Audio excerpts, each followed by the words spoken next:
सबसे पहले तो मैंने जब प्रधानमंत्री जी का भाषण सुना तो मुझे ऐसा लगा कि इतनी गिरावट हिंदुस्तान की राजनीति में आज तक नहीं हुई जिसने मैंने आज देखी। प्रधानमंत्री जी प्राइम मिनिस्टर के नाते एक लगता था कि कई इलेक्शन रैली में अपना भाषण दे रहे हैं और उनको भी मालूम है कि अभी इलेक्शन जारी है, 2 जगह इलेक्शन होनी है और इसके बावजूद उन्होंने एक इलेक्शन स्पीच की और वो भी ऐसी स्पीच जिससे लगा कि हिंदुस्तान के प्राइम मिनिस्टर ही बोल रहे हैं, हिंदुस्तान के बीजेपी के लीडर नहीं बोल रहे। ये दुर्भाग्य है हमारे देश का कि ऐसे लोग प्रधानमंत्री के पद में बैठे हुए। मैं उनका आदर तो करता हूं, लेकिन उनके जो भाषण है उसका मैं विरोध करता हूं। मुझे मालूम है कि चीफ इलेक्शन कमिश्नर या कोई और संस्था इसके बारे में कुछ भी नहीं कहेंगे, क्योंकि आज के दिन जो संस्थाएं हैं वो इनके कब्जे में आ चुकी है।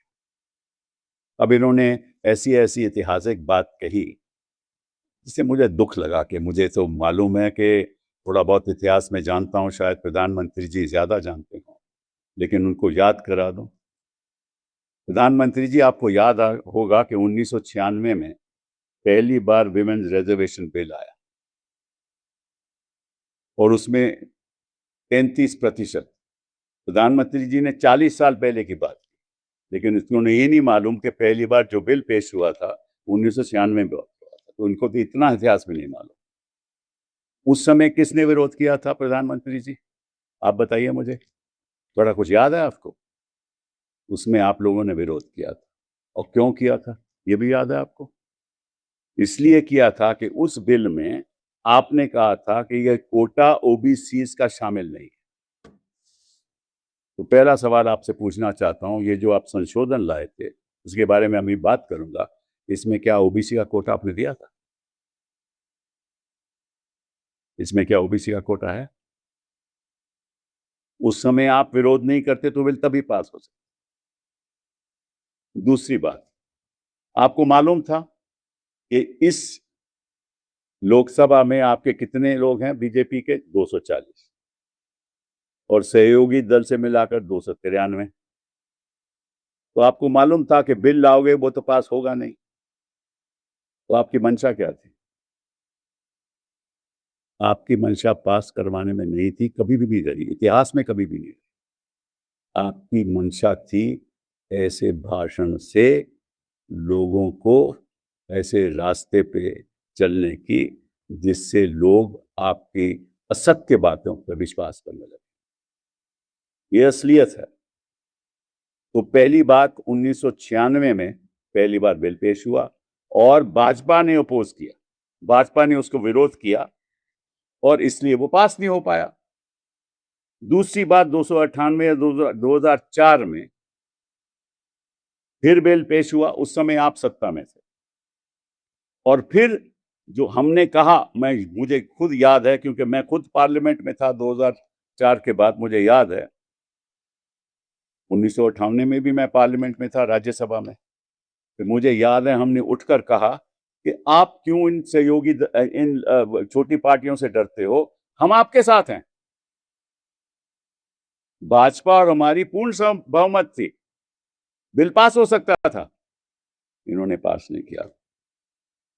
इससे कि जो समाजवादी पार्टी थी, आरजेडी थी, वो कोटा चाहती थी, तो उसके प्रति इन्होंने कहा कि चलिए छोड़ देते हैं बिल। उनकी कभी मंशा ही नहीं थी बिल पास करने की। ये 1998 2004 की बात कर रहा हूं। फिर 2008-10 में बिल पास हुआ राज्यसभा में, हम सत्ता में थे, लेकिन लोकसभा में पास नहीं हो गया, इन्होंने विरोध किया। तो जब जब हमने प्रयास किया बिल पास करने का, भाजपा विरोध करती रही, और जब जब ये सत्ता में थे और हम सहयोग दे रहे थे, तब से ये बिल नहीं पास कर रहे। तो झूठ कौन बोल रहा है और सच कौन बोल रहा है, ये तो देश की महिलाओं को पता चल जाएगा। जिस पार्टी को मालूम है कि ये बिल पास ही नहीं होना, तो बिल लाए क्यों भैया? तुम लाए क्यों?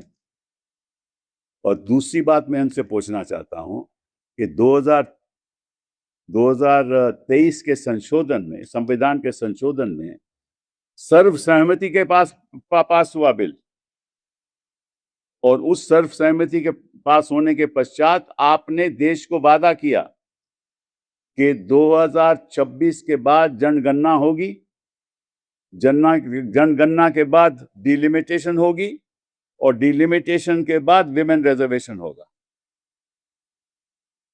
ये आपका संवैधानिक कर्तव्य था, लेकिन उसके पीछे आप हट गए क्योंकि आपको मालूम है कि आप जनगणना कराना नहीं चाहते, क्योंकि जनगणना से पता चल जाएगा कि ओबीसी की कितनी संख्या है, शेड्यूल कास्ट शेड्यूल ट्राइब की कितनी संख्या है, फिर उनको कोटे देने पड़ेंगे, और भाजपा हमेशा इनके खिलाफ रही है। यह असलियत है आपकी। आप नहीं चाहते कि 2026 के बाद जनगणना हो, इसलिए आप इसीलिए बिल लाए। पता था आपको कि हार जाएंगे आप, इसलिए आपने एक भाषण देने की वजह से बिल लाए, ताकि इलेक्शन के दौरान आपको राजनीतिक फायदा हो जाए। लेकिन प्रधानमंत्री जी, शायद राजनीति में बैठे हुए लोग सच नहीं जानते, लेकिन इस देश की जनता सच जानती है। खासतौर पे इस देश की महिलाएं सच जानती हैं। आपने कहा कि जब जब भी रिफॉर्म, सोशल रिफॉर्म हुआ या कोई भी रिफॉर्म हुआ, हमने इसका विरोध किया। मुझे एक बताइए कि कौन से रिफॉर्म पे हमने विरोध किया? एक का उदाहरण दे दीजिए। रिफॉर्म तो हमने किया। जब नरसिम्हा राव जी प्रधानमंत्री बने, तो राजनीति में जितना रिफॉर्म उस सरकार ने किया और उस सरकार ने शुरुआत की, हिंदुस्तान के इतिहास में नहीं हुआ।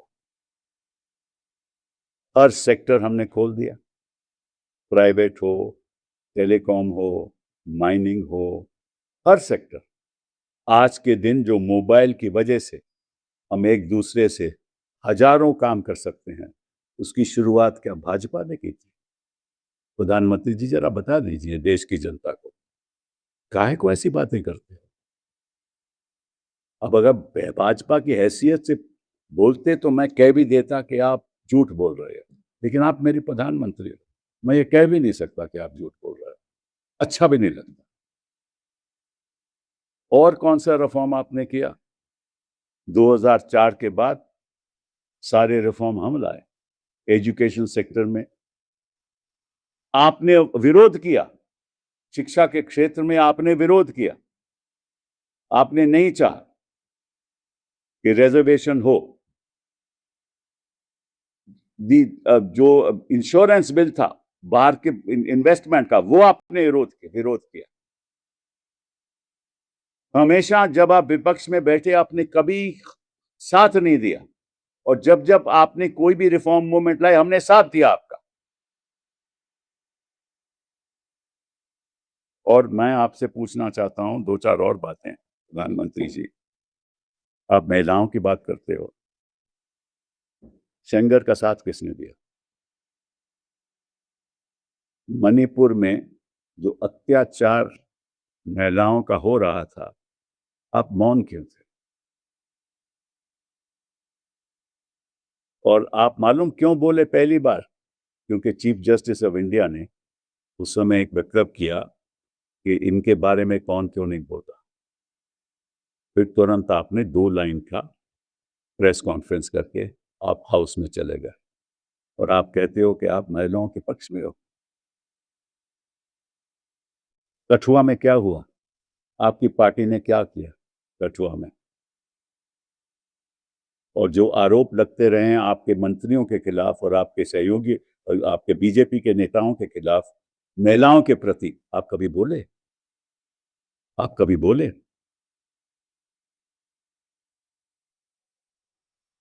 कभी नहीं बोले। बिग सिक्स, क्या उसका, बिल्किस बानो का जब केस हुआ और आपके लोगों को रिहा किया गया, आप बोले?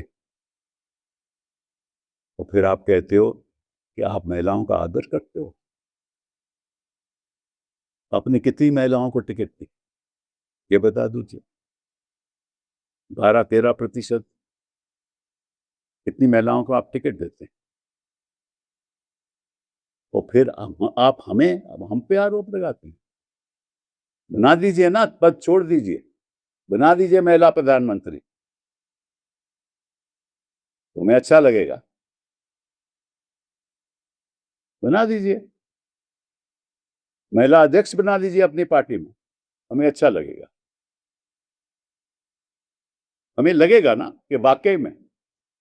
और एक बयान दीजिए जो भी महिलाओं के खिलाफ, आपकी पार्टी का हो किसी और पार्टी का हो, वो कभी को उसके ऊपर कोई अत्याचार का आरोप लगेगा तो तुरंत उसको पद से हटाया जाएगा और आप नेशनल टेलीविजन में ऐलान करोगे, फिर बनेगी ना बात, फिर हम आपका आदर करेंगे।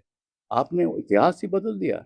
आपने कहा कि हम अंग्रेजों की राजनीति करते हैं, अब भूल गए कि 7 अंग्रेजों का किसने दिया था? किसने दिया था 7? आपकी विचारधारा के लोगों ने। जब क्विट इंडिया मूवमेंट हो रही थी तो आप कहां थे? आपकी विचारधारा के लोग कहां थे? गांधी की हत्या किसने की? गॉडसे के बुत कौन बनाता है?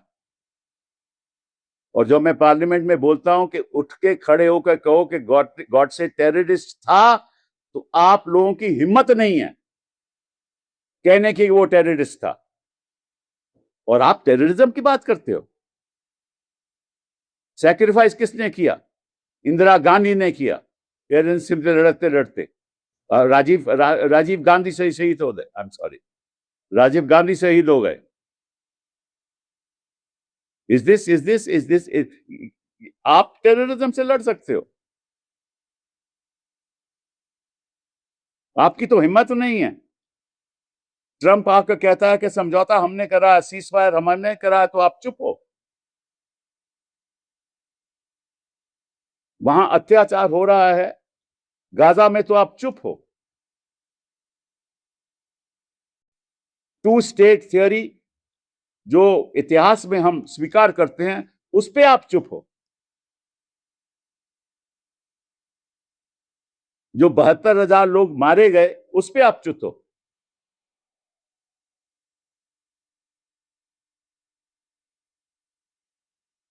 ईरान पे जो बच्चियों की हत्या हुई, महिलाएं थी, आप बोले? उन बच्चियों के बारे में कुछ आपने कहा? कुछ हमले के बारे में आपने कुछ कहा?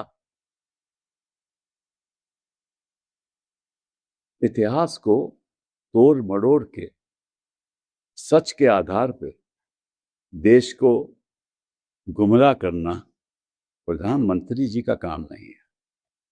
ये एक क्या बोलते हैं ना, कि सड़क के कोने पे भाषण देना ठीक है, लेकिन देश के प्रधानमंत्री होते हुए ऐसा भाषण देना ठीक नहीं है। आप प्रधानमंत्री जी हो तो हम आपकी पूरी आदत करते हैं, क्योंकि आप उस पद पे बैठे हुए हो। लेकिन एक बात आप याद रखना, अभी तो आपकी 240 सीट आई थी ना, 224 में 229 का इंतजार करो ना। महिलाएं आपको वोट करेंगे, क्योंकि देश की जनता आपकी राजनीति को पहचान चुकी है। झूठ बोलना किसी का हक नहीं है, और ऐसा ना समझो कि अगर इस देश में कोई झूठ बोलेगा तो देश की जनता उसको स्वीकार करेगी। मैं चाहता हूं, और मैं आज भी कहता हूं, और जल्दी से जल्द आप सत्र बुलाइए। और ये बात हमने अभी इस बहस में की, 543 लोग पार्लियामेंट में हैं, सत्र बुलाइए, 33% महिलाओं के लिए आरक्षण कीजिए, और कांग्रेस पार्टी और सारे विपक्षी दल आपका साथ देंगे। लेकिन आप में हिम्मत नहीं है, आप आरक्षण नहीं चाहते महिलाओं के लिए, आप केवल विवादित भाषण देके आरोप लगाना चाहते हो। आरक्षण वही देगा महिलाओं को जिसके दिल में महिलाओं के प्रति सम्मान होगा, रिस्पेक्ट होगी। बहुत बहुत धन्यवाद।